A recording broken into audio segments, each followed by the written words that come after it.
Hi everyone, I'm Ed Amoroso from Tag Cyber. I'm here with my friend Michael Oldham, who is the CEO of PortSys, cybersecurity company located up in Massachusetts. And Michael, welcome to the discussion. Thanks very much, Ed. Pleasure to be here. I'm going to ask you a bunch of questions about zero trust and access, but before we get in, why don't you take a minute and just share with us a little bit about what you guys do? Sure. So what we basically do is we provide a security solution that helps organizations to consolidate access control for their organization. So providing control over access to resources wherever they happen to be, whether they're local or cloud, and providing them in a way that allows them to get access from any device, from any location, but according to the security policies that the organization wants to use. The idea behind it is that our solution is very easy to deploy for organizations within their existing infrastructure. So it's not a rip and replace, it's something that can actually migrate over time to allow organizations to match the pace of change that their organization's able to handle. And that's just in real summary what we do, that we provide that kind of technology that helps customers to really simplify and strengthen their existing security infrastructure, and at the same time make it much easier for their end users. That sure does sound nice, and I know you and I both, when we were starting our careers, it wasn't like that. Oh no, not at all. It's been a long time in coming. But tell us how you got into this. I know you have a lot of experience, both as a practitioner in IT, and you've had a nice opportunity to build some perspective. What got you into this? What sort of prompted the company? Well, I've been in IT and business operations for many years, and I think one of the things that I looked at over my career is that the end users very often put to the side in many cases for security in particular. But it's been this way in IT in general. It was always an afterthought. And trying to build a security infrastructure that both meets the needs of the end user as well as the organization seemed to be kind of lost. So along the way, I've been involved with a number of different technologies and security companies and run IT in a number of different organizations myself. And looking at those various different things brought me to understand that there are better ways that we could do this. So I really got involved from, in the case of PortSys, with looking at the technologies that existed from some of the major companies that I used to work with, and really saying that a lot of these technologies were based on security technologies might have been 20 or 30 years old or more. And they grew by acquisition and created essentially a Frankenstein of different pieces to try to create solutions to the current problems. And so we decided to sit down and look at this and really kind of start from the ground up, start from scratch and look at it to address the problems for today and tomorrow, rather than starting from problems that existed in the past. And it's taken a long time for me to get to this point and learning along the way, but all the steps in my career with various organizations and companies that I've been involved in or started really had led me to this point. Has it been your experience that traditionally discussions with IT teams tended to be a little different than the discussions with security teams? Has that been something, and are you bridging that gap a little bit? Because it always seems to me like they're very different kind of engagements between like IT operations and then security. What have you seen there? Is it getting better? Well, I think it's getting better. I think it's really not even just the IT and the security teams, which are different in the way that they've looked at things. In fact, before there weren't even really security teams, it was just an IT team. But now what's happened is there's been a shift, and I think part of the shift is the fact that the business now has the power. In the past, when we looked at IT security was the department that said, no, you can't do that. And that's a problem from a business perspective. When you start thinking about that, you can't have an organization within your own organization that's trying to put a brake on everything. So what's happened with the shift over the last number of years is that the users and the business of the organization has actually taken the front seat again. And so now it's been the job of the organization, of the IT and the security organizations, to support that mission. It's a little bit different, but you still have to have security, so you can't ignore the security side of things. You need to have security to be able to allow the organization to move forward, but it's about managing risk and understanding and putting in place the right things for the organization to move forward. That business influence, is that what we would refer to as digital transformation? Is that kind of the result of that, the business Well, stepping in and saying, hey, we got to do this right? yeah, I think it's what's happened is IT security has actually taken a position of being able to be the engine that can help to drive digital transformation. Because I think if you can't do it securely, the organization and everybody inside starts saying, well, if we can't do it securely, how can we move forward with this? When you find ways to be able to do things securely in a way that matches what the business needs, it changes everything. And that's where, IT security is really taking a leadership position within the business side of things on ways to be able to enable the business to do new things or things that they couldn't do before. And I think that's really important.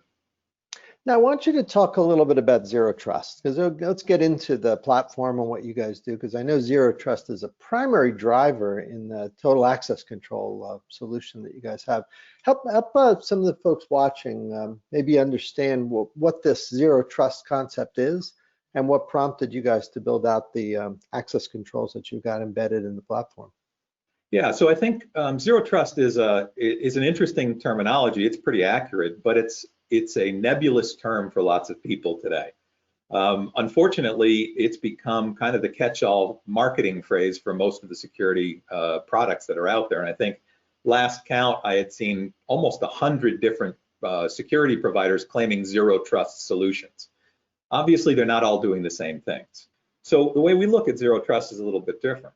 The idea is that you want to take Zero Trust as a concept to mean that you're going to protect all of the assets that you're trying to protect in your organization, the applications and the infrastructure itself, create segmentation between those from a security perspective, so that if somebody's coming into your infrastructure, they're not just automatically connecting to all of their application resources without any kind of validation between the end user getting into the network and the application resources themselves, whether they exist locally or in the cloud.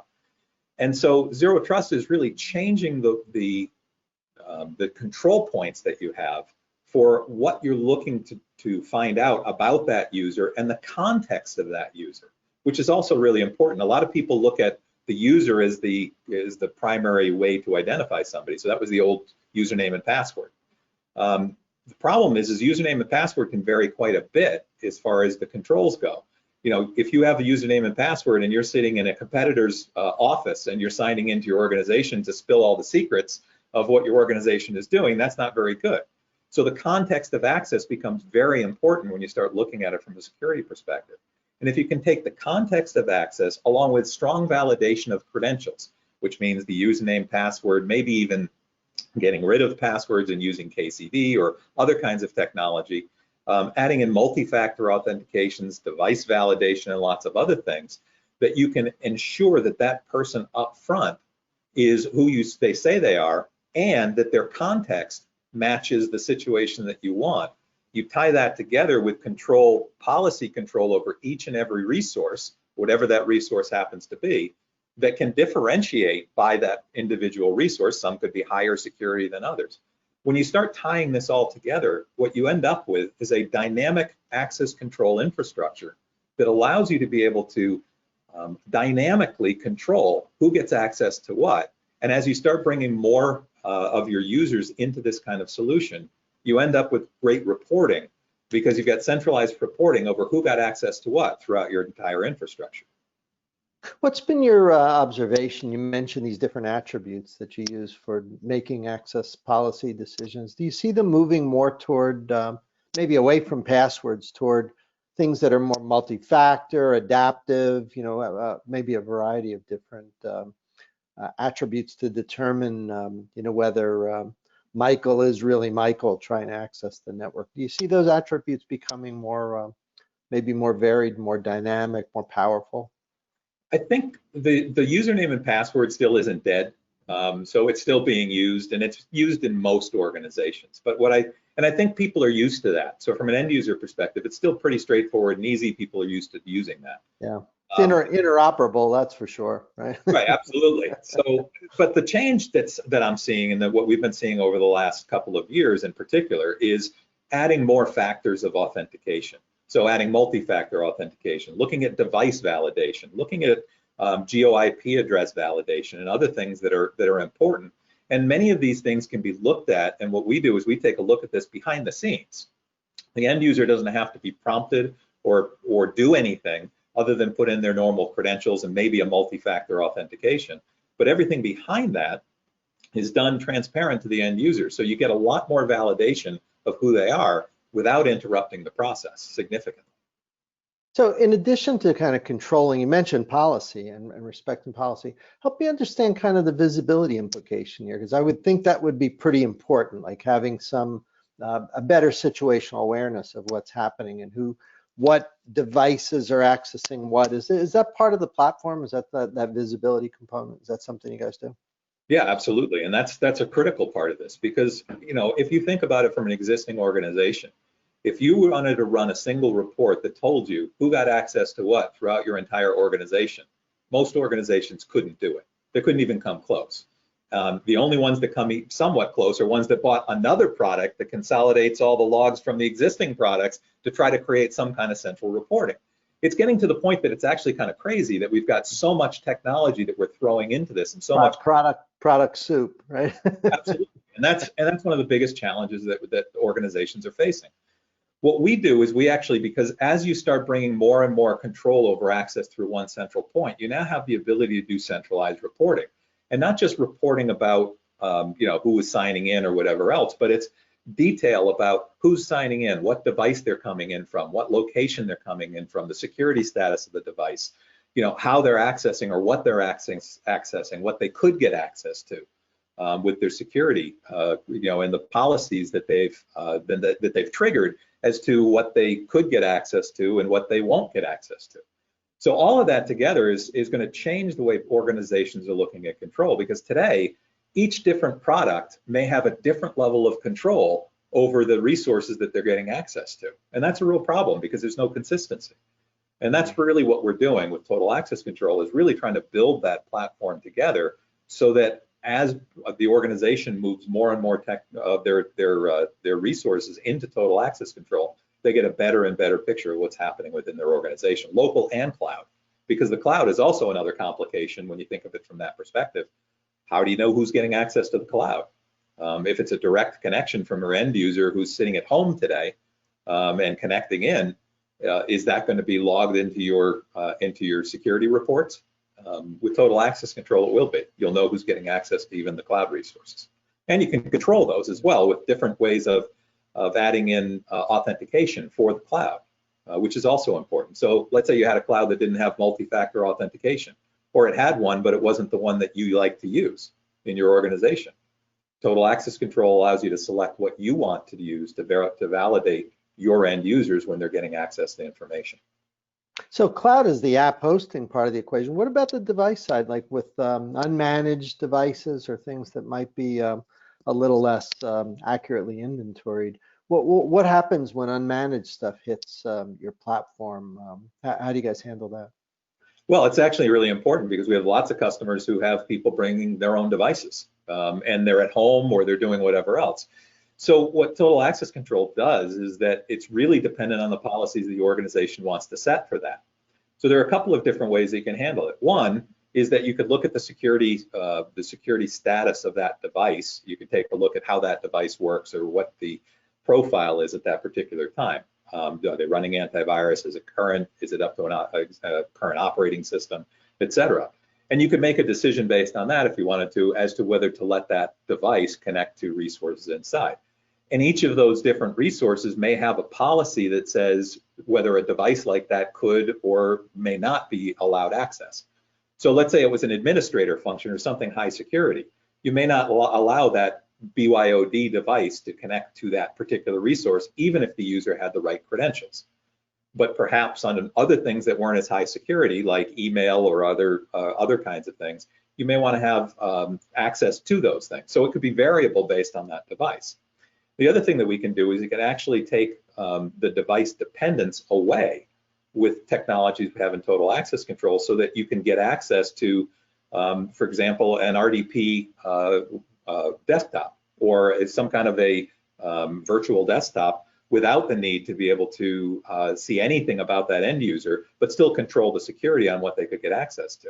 And we can do that completely clientless as well, if you wanted to be able to do that without any dependency on anything, even from something like a Chromebook, where you could get access to an application only through something like RDP app, which will only give you access to a single application. So how you decide from an organization perspective, we want to give the organization the control to determine from a security perspective what's acceptable and what's not, and we'll allow the organization to do whatever they need to do in those respects. Good to see you referencing RDP. That's been such a security scourge for so many companies. Now, what's been the feedback you get from like the audit and compliance community? I would imagine they must be pretty enthusiastic, because this is right smack dab in the wheelhouse of most audit teams. This is the kind of thing they like to focus on. Have you had much interaction with that community? Yeah, absolutely. In fact, the fact that they can get access to the information about who's getting access to what is kind of a great moment for them, because they look at it and say, now I can actually track down what's going on. It's not that I have to go to 16 different products and chase 8 different people to try to find an answer to something. They can look at it and actually get the information. But there were a few quirky things that came out of it, or some pretty significant things that I was a little surprised by. One customer came back and said, look, we actually use this to prove to a large software vendor that we actually we didn't need to license everybody in our company for this product, because we can now prove who actually used it. So they're able to go back and actually renegotiate their licenses and save a considerable amount of money, just because they could actually now prove who got access to that particular resource. Wow. And it changed the whole nature of their conversation. Well, that makes the whole product and platform purchase pretty accretive, right? For them, it's pretty good. For itself many times over with just that one negotiation. That's a heck of a good use case. So, hey, listen, why don't you put your crystal ball on the table here a little bit and help us give a peek into the next year. We're filming this at the beginning of 2021, but what do you see coming in the next year or two? And we have to make sure we're accurate here, because if somebody watches this down the road, they'll know how we're doing here. But what do you see? Zero trust, I assume that's going to continue. That's a train that's out of the station. What are some thoughts in the next year or two? Yeah, well, I think the driving factor is that people are still getting hacked, and that's not going to really change. And one of the basic reasons behind this is that organizations today are still too complex with too many different products. They have too many different attack points, too much from a resource perspective that they have to manage to keep up with it all.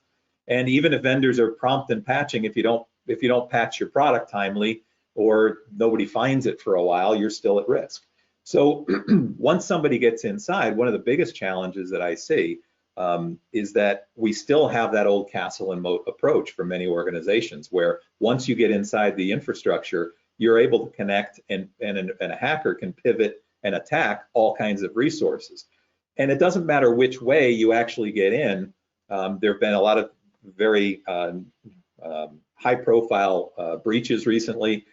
They found a novel way to be able to breach a bunch of different organizations, but once they're inside, it's really the same kind of an attack. You can pivot, attack, ransomware, do whatever you want, exfiltrate data, or just lie in wait until something opportunistic comes along while you're monitoring what's going on in that infrastructure. So that's not changed yet. As organizations start to realize how significant of a problem this is, I think they're going to start to really embrace what's happening around the zero trust movement, because they'll start to understand the difference. A lot of people, when they look at security, they kind of say, well, I haven't been hacked, so I must be secure. It's not really the proper way to look at it from a security perspective. You have to look at your infrastructure and see what the possible attack vectors could be within your infrastructure. And the reality is today, with a lot of people and organizations and the increase in mobility, there's going to be a lot more attack surface for many organizations.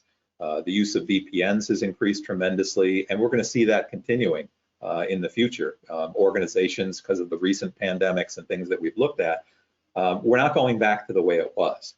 So we're going to still have a lot of these attack surfaces, and until we start to shore these up and actually shrink those attack surfaces, close external ports to the outside world, and get rid of technologies that are suspect, or at least bring them behind a wall that makes it much more secure and controls that access, we're going to continue to see these breaches.